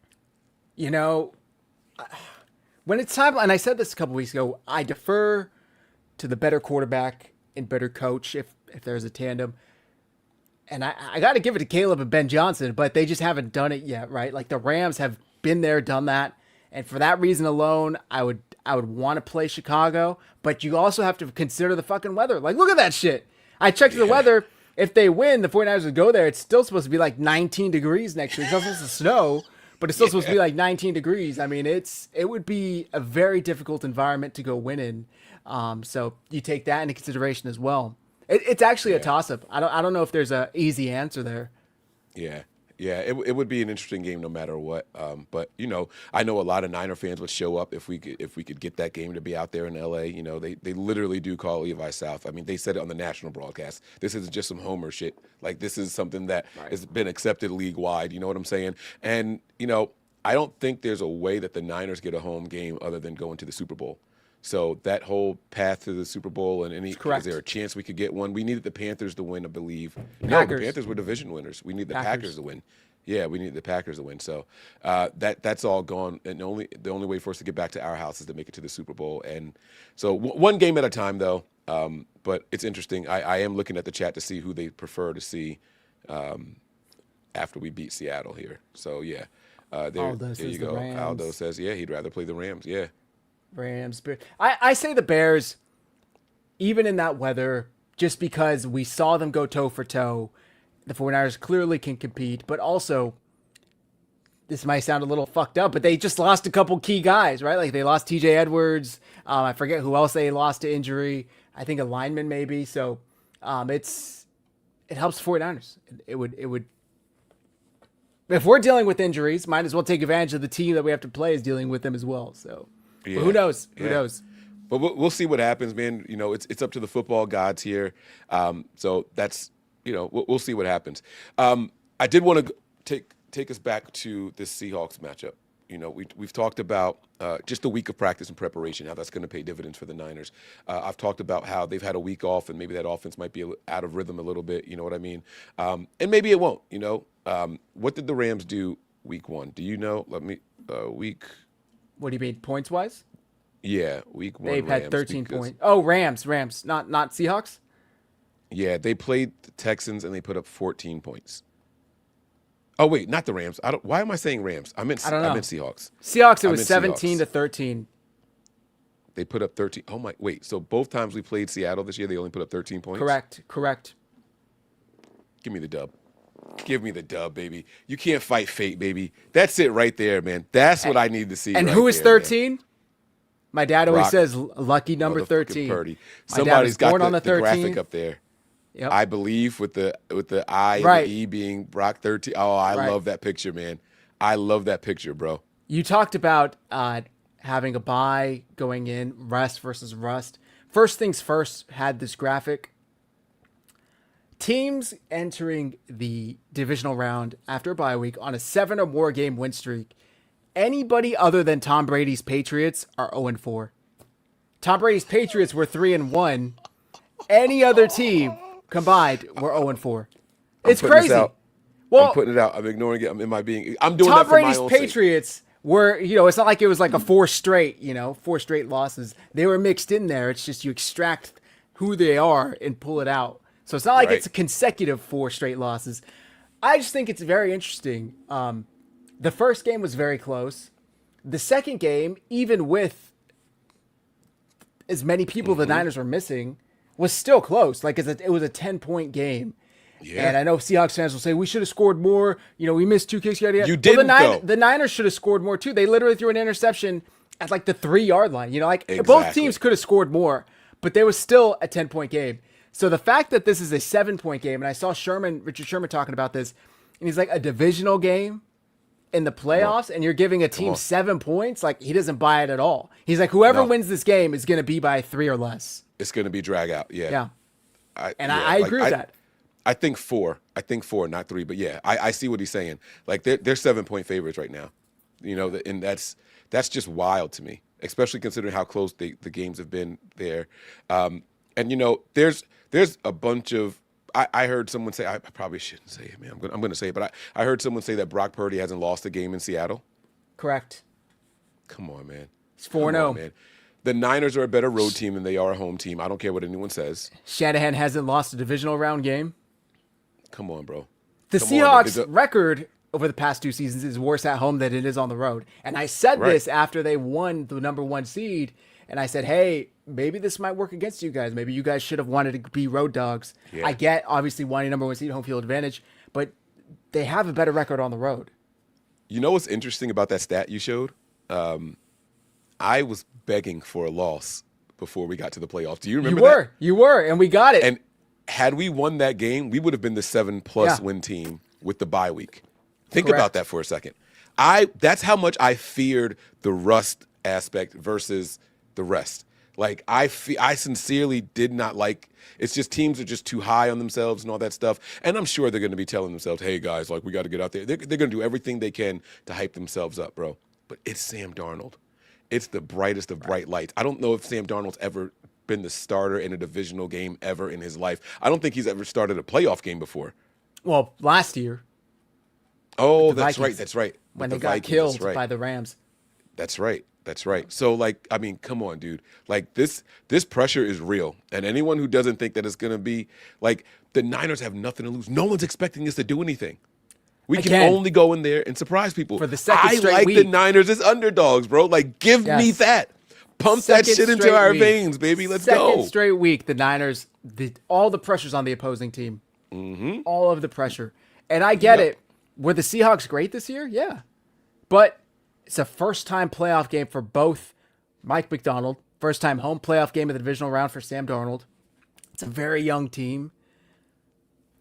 They have a lot more to prove. So we'll see. We'll see. Yeah. Yep. I like it. I like it. All right. Before we get to our predictions and all that, was there anything else you wanted to discuss? Is this? Do we have another super chat? Another here, super from our guy Let's Nigel. go. How did their run defense fare stats week 1, week 18? I got it right here. So the Seahawks rushed for 84 yards versus 180 yards. 100-yard difference. Yeah, a huge difference there. I mean, wow. Their total yards week 18 was 361. Week 1 it was 230. And this is more like what we're likely to see, right? Still a balanced attack, right? 146 passing yards versus 84 rushing yards. This is more likely what we're going to see. Just something like back down to the norm. Now, what the Niners did in that game, I don't think they're going to do again, right? Like, so we had 119 rushing yards and 265 passing yards. So we were almost at 400 total yards. I don't know that the Niners are going to do that. I don't know that we're going to have almost 400 total yards, right? I see the stats being very similar in this game here. I really do. So Versus which? I'm sorry, I missed. Similar to what? The first week? The week 1 game? no, just I think our offensive production is going to be Oh, similar. okay. Like the Niners' offensive production versus the Seahawks offense. I think both teams are going to hover around that 320 area. But there's no way that they're rushing for another 180 yards on it. It's just not going to happen. It can't happen again. It cannot happen again. There's no way it happens again. So I like that. There was a very scared Seahawk fan in the chat, and I love it. I love it, man. I mean, he's starting to type in all caps and all that stuff. Like, This I guy? absolutely love it. Yeah, he is getting so scared over there. He's El sitting back and Jefe. he's listening. Yeah, I like it. You're not going to Philly. We already went there, and we already whooped ass. Right. And now we're coming to your house, buddy. You We're know, coming to your house. like I said, they had a great season. They're talking like they've won like 10 playoff games in the past like 3-4 years. You know what I mean? Like they haven't won a playoff game since what? I was in high school, maybe? How long are we talking? 10 years? 2015 was that the last playoff game they won? 2016? Russell Wilson? I'll look it up. When was the last time Seattle won a playoff game? Oh, I should probably type NFL. Here we go. Yeah, suddenly the Eagles' defense sucks, but Seahawks is no joke. They were the number 1 scoring defense since they acquired Jalen Phillips, by the way. Seattle's playoff history. Here we go. So the last time they won a playoff game, let me see here. LLW. All right, 2019 wild card against the Eagles. 2019 wild card game. 7 years ago. Yep.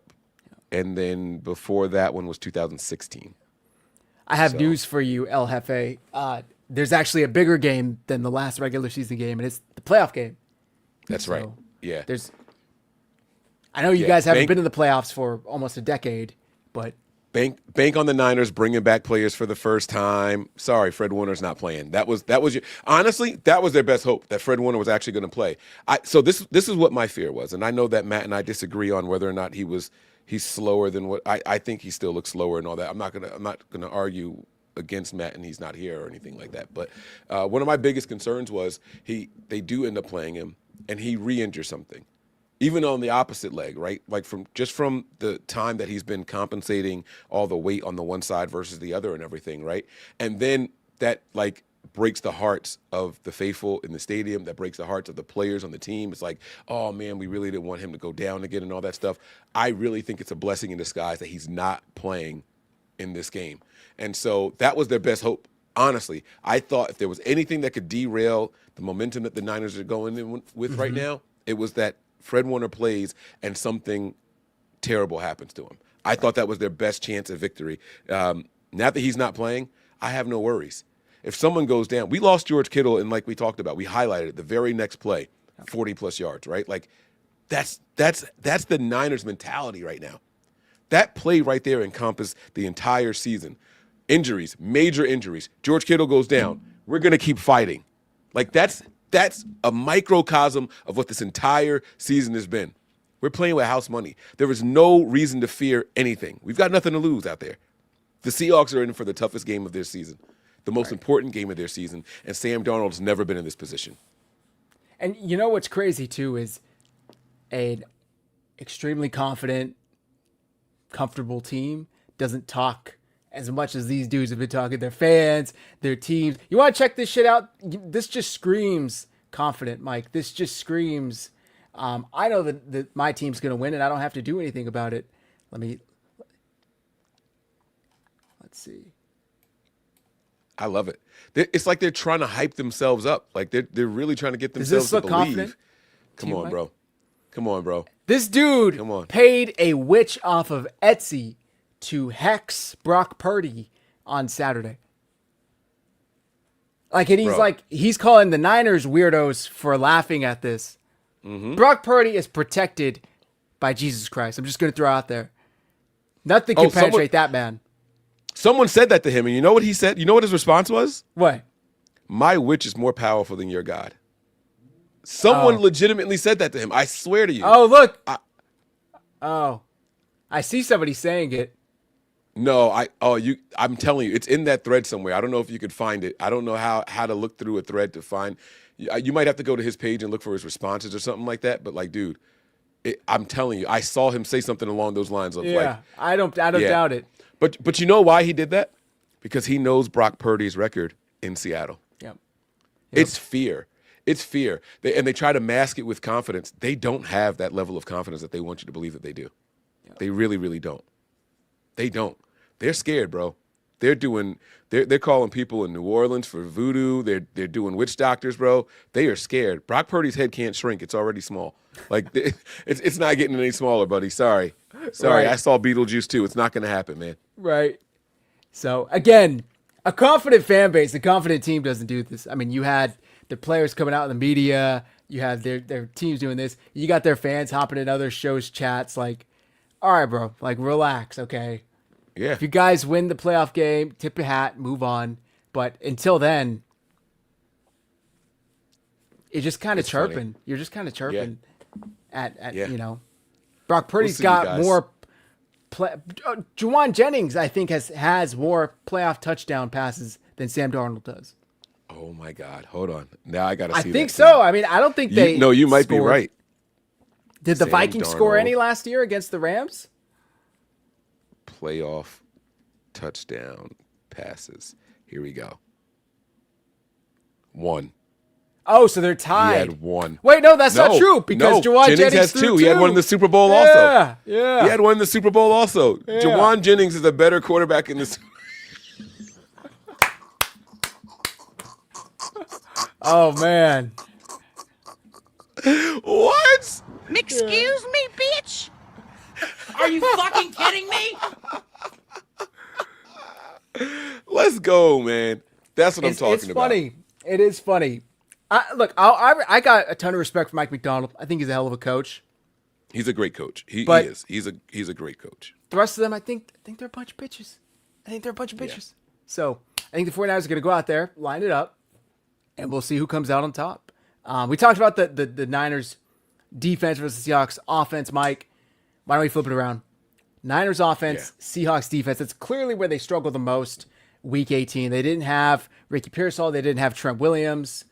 What do you expect? They should both be there. I know you don't think Reggie's going to play. Let's assume he does play. Both of them are there. What do you expect out of this offense? Yeah, so I expect them to try to do a little bit of clock control and then pick their shots down the field. With Trent out there, there's going to be more time for Brock Purdy, period. Trent Williams improves the next two guys to his right. It's not just better play from him versus Pleasance, right? It's better play from him, the guard, and the center. And not for nothing, when's the last time you let me ask you, who's our starting right tackle? Kivitz?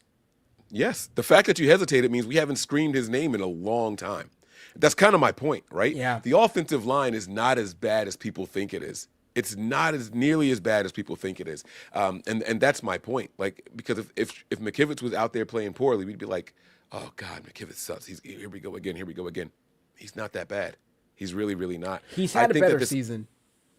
Yeah. Well, he said he was going to be a Pro Bowler. And not for nothing, he came probably close. could have. He got all-pro votes. Did you see that? Yes. He got all a pro couple votes. all-pro votes.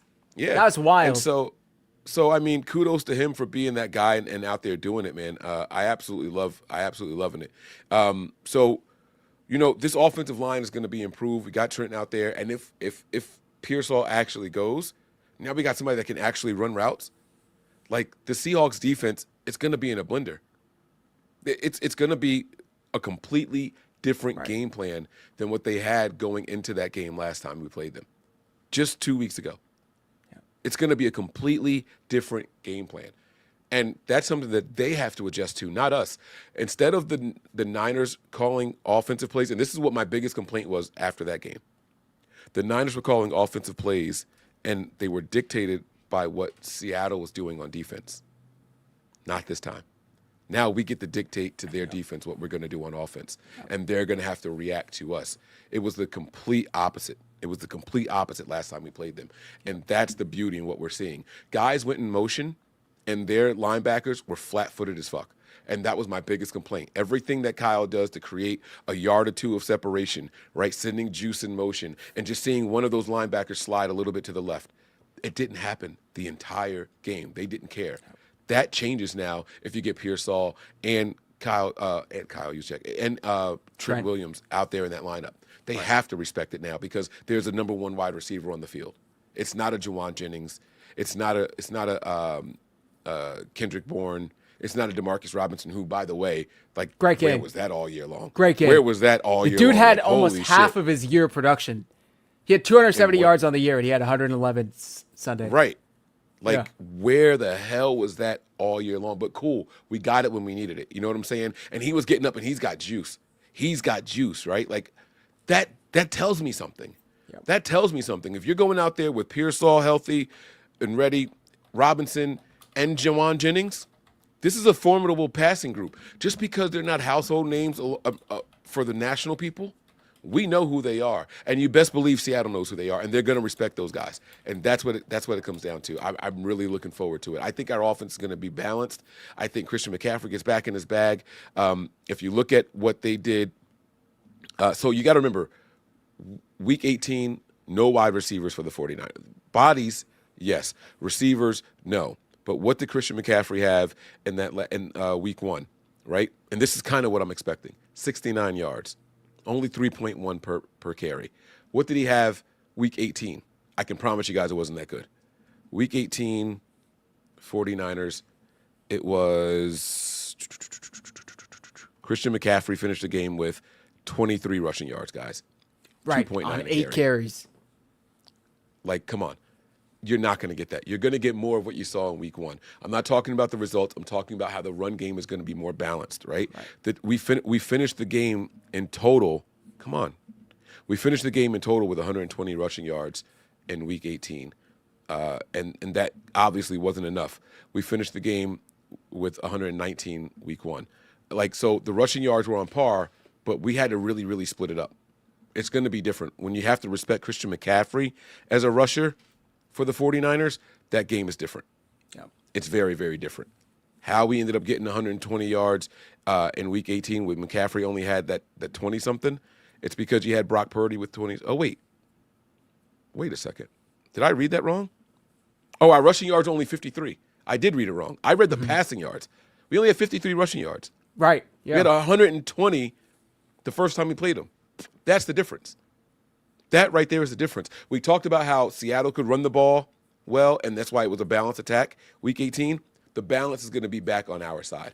Yep. I don't know the final score. I don't know You know what I'm saying? I'm not going to go out there and say anything crazy right now, but the balanced attack is now restored when you have Trent Williams out there and Ricky Pearsall, because they have to respect Pearsall.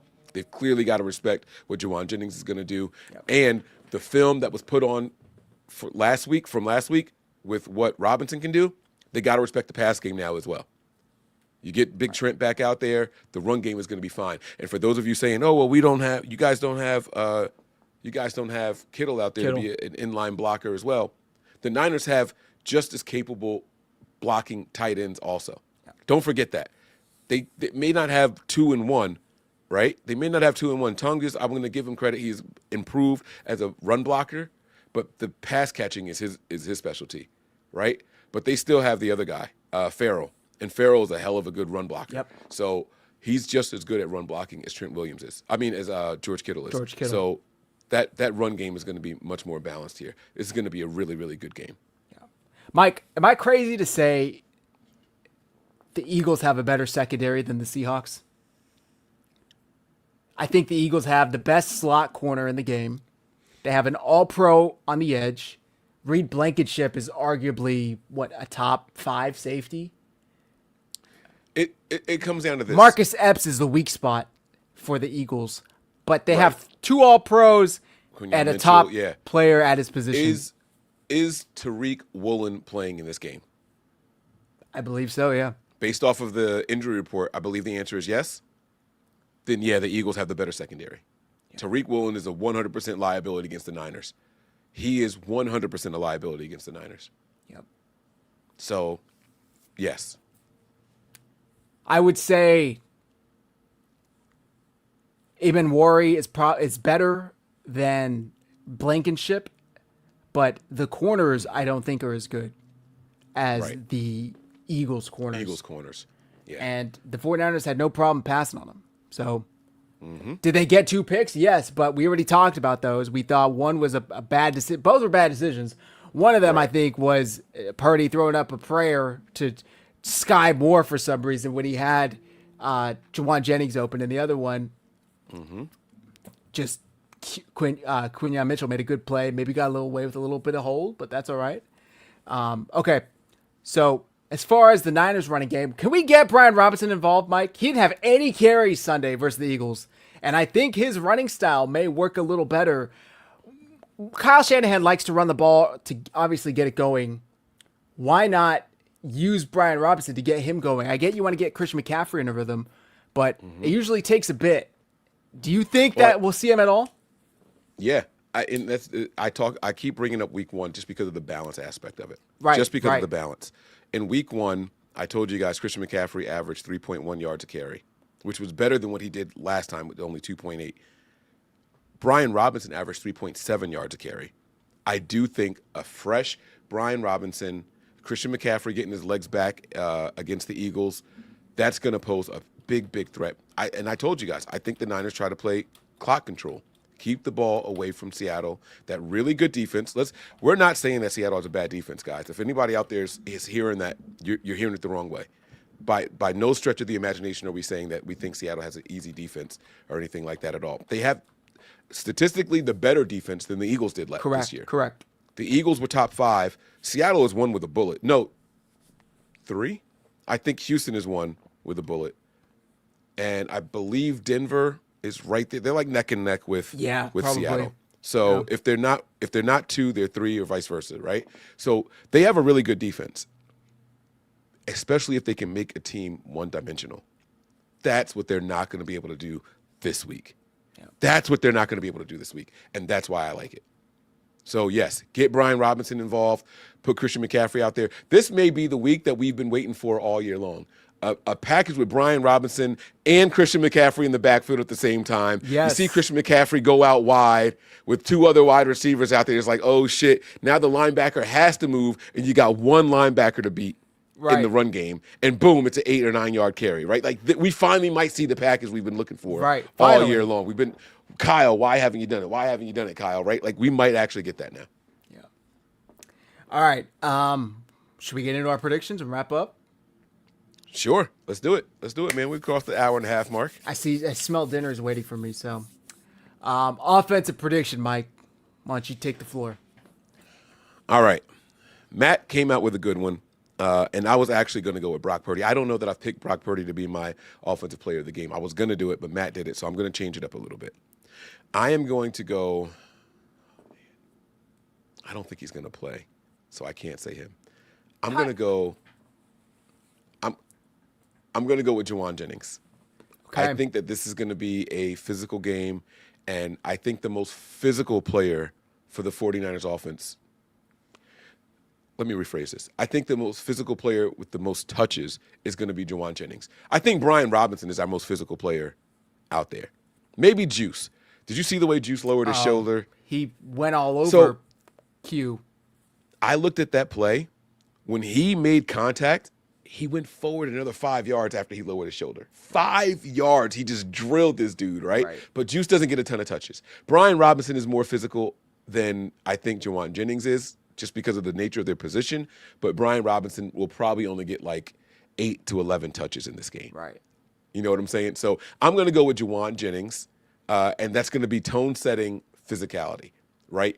Third downs, another big play by him somewhere down the field. I'm going to go with Juwan Jennings, my player of the game.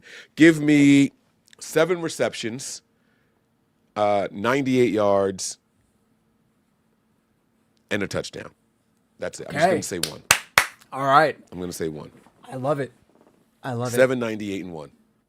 You know, I wanted to go with Brock as well. Since Matt took Brock, I'm gonna go with Ricky. I'm gonna go with Ricky. And the last time I took Ricky was ahead of the Seahawks game, and come Saturday he was ruled out. I think he's gonna be the opposite this time. I think he's gonna play. You're going to jinx him twice. All You're gonna reports. jinx him twice. No. All reports that he looked good. I'm reversing the jinx. Maybe I should be like that bitch Seahawks fan and call an Etsy witch. I'm kidding. I think that he's going to play. All reports that he's looking much better. Mayoko said he looked closer to 75, not 80% that he looked last time where he could barely fucking move for some reason. I got Ricky Pearsall, and I think he has 6 receptions, 110 yards, and I think he gets a touchdown. I could be wrong. I don't know if he's gotten into the end zone yet this year. I'm trying to remember. I don't think so, right? Because he's missed like half the damn season. So Yeah, I'll look it up really quick. I'm pretty sure he hasn't. So I think he gets his first touchdown, and he shows how important he is to this 49ers offense, not only for spacing, but just he is that guy when he's there. Yep, that's right. That's Goose right. egg, baby. So I like it, man. I like it. You know, now here's why. Last time we played the Seahawks, Week 18, I said Trent Williams, and I said because he's going to improve the player next to him and all that stuff. Remember? Right. And then opening play, Trent Williams is going on the pick 6, right? Well, and that was the Bears game, but yeah. but that I picked Right, Trent to be leading the up to it, guy yeah. there. Yeah. So I picked Trent, jinxed him. You picked Pearsall for this one for the Seahawks last time, jinxed him.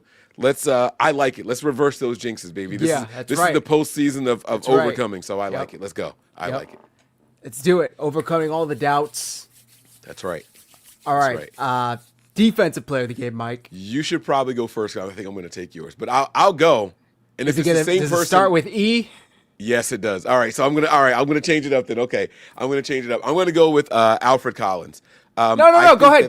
that- Go ahead. Take Eric Hendricks because I got one. Okay, yeah, all right, fine. I'm gonna go with Eric Hendricks, man. This guy might be the freshest body we have out there with experience, knows the defense, communicates extremely well, gets everybody lined up in the right spots. And for the first time at the linebacker position this season, I have seen someone improving the person directly next to him. It's the first time I've seen it. Yeah. It's the first time I've seen it. Yep. So I'm riding that wave there. Give me Eric Kendricks. Give me, fuck it. Let's go something crazy. Let's go 12 tackles. 1 tackle for loss, and a pick. There you go, baby. And a pick, baby. There you go. And a pick for Eric Kendricks, man. Let's go. He almost got his hands on that very last one. He The very almost last did. play. He was right there. He did get his hands on it, but it just Yeah. bounced off. I Yep. love that. So I'm going Kendricks with the 12 tackles and a pick. Let's go. You know, it's funny because we both are picking newer Niners Give me Marcus Siegel, baby. I got Marcus Siegel. I think he's going to be the difference in this game compared to Week 18 on the defensive side. His speed makes up for so much. He clearly was. I heard Dante Whitner. He has that new podcast with Patrick Willis and Rod Brooks, the Grit Code, and he was saying how easy it is to check out when, especially as a rookie, when you lose your starting job and you're just out there watching. But he clearly didn't check out. He clearly had been in on it and was taking notes and taking the mental reps. He looked great on Sunday when he had to come in.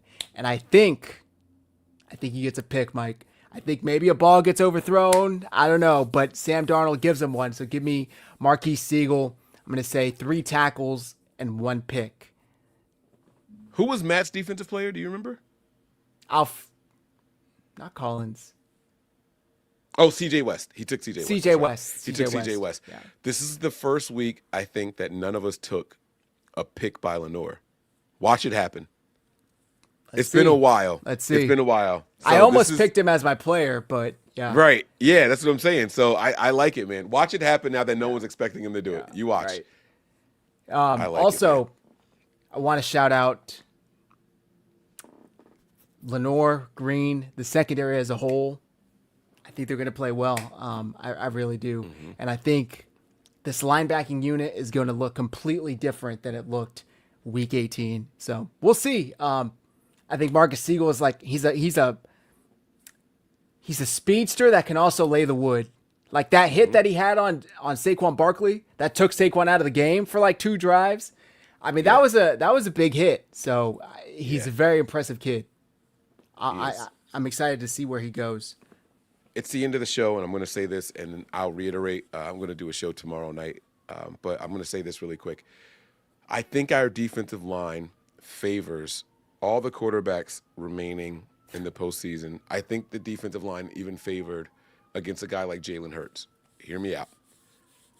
If you're getting quick pressure on Jalen Hurts, they cut the field in half. They don't allow him to read. It's more predetermined throws. And I think that's where Jalen Hurts is more successful, right? I think the same for Sam Darnold. I think the same. I think that if they know they have to get rid of the ball quickly, it's predetermined throws. The offensive coordinator is going to be on their team, and it's going to be quick, short, safe throws.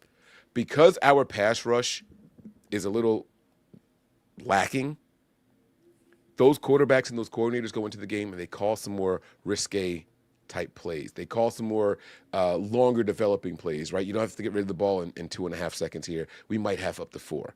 And so it gives our secondary more time to close.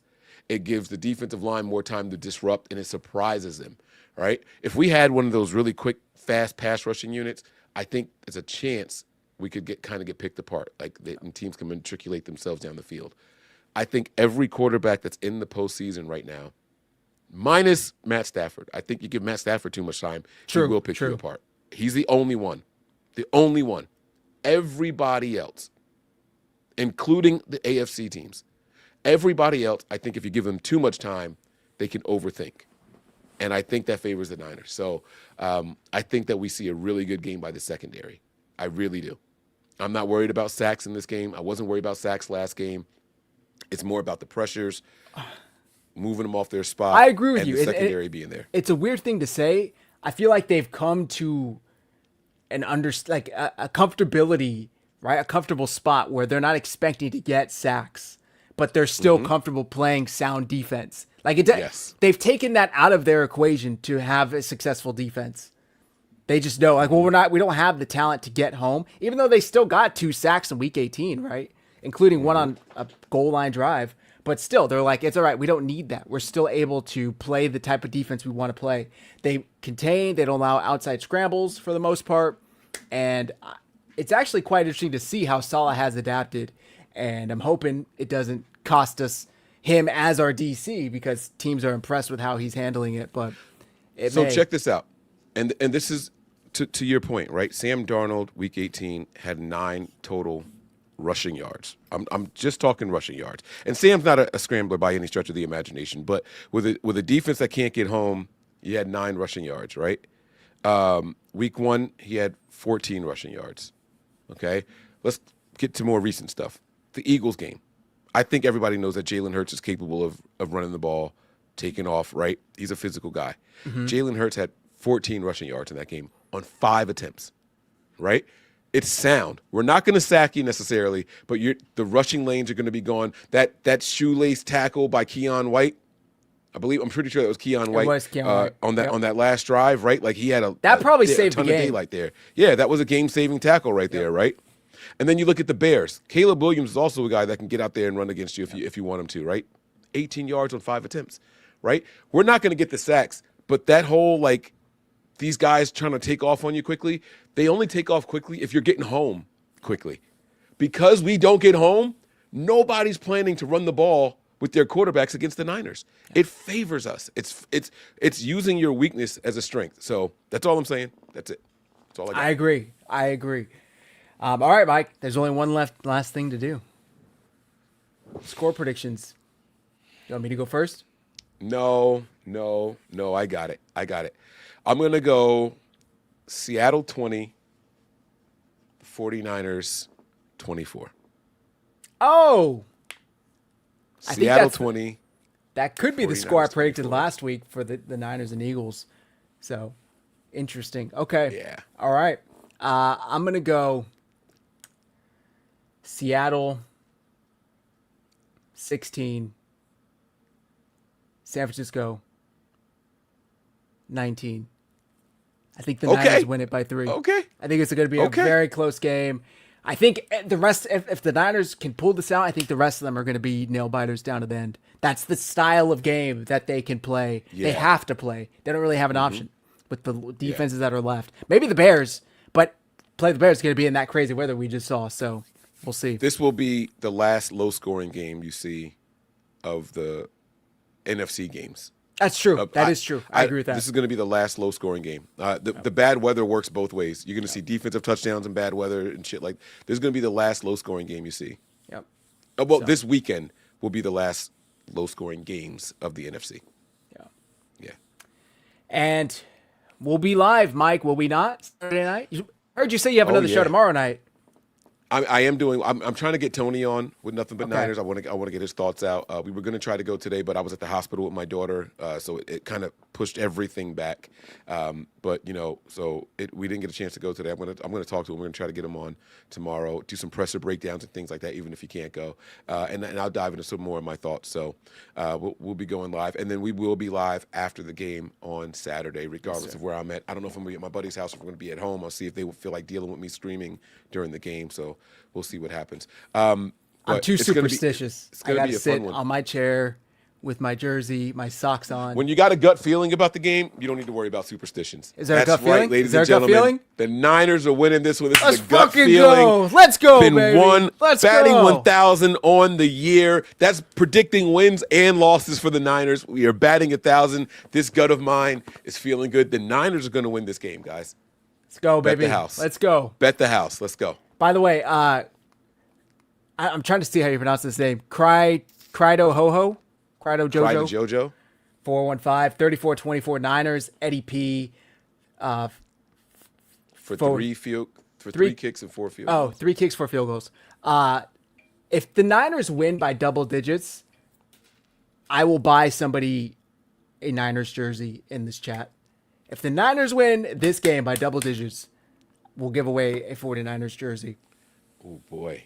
Clip that. Out of pure elation, out of pure celebration. Okay. And don't tell my fiance that because I'm getting married in about 2 months. But we'll keep that between us, chat. We'll keep that between us, all right?